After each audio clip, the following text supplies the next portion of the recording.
بسم الله الرحمن الرحیم. سلام و احترامات نیکی لونه کې پر زړه مې ومنئ، هیله منم چې ښه اوسئ.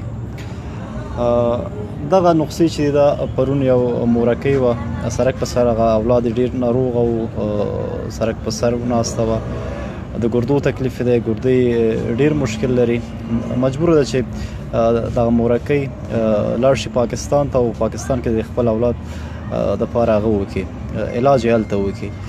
نو نن فکر کوم تللی وه پاسپورټونو لپاره، هلته هم ورسره چا کومک کړی دی، دلته یې نقصې ډېرې دي، هلته ورسره چا کومک کړی دی، پاسپورټ مشکل هم حل شو. فقط یوازینی مشکل دا و چې مورکۍ اقتصادي مشکلات ډېر لري، دلته یې ورته فکر کوم نن ماشومک هم نه دی راغلی. مورکۍ ما په دې رضا کړې چې مورکۍ به خبرې نه کوي، ځکه پښتني سیمه ده، مشکلات لري.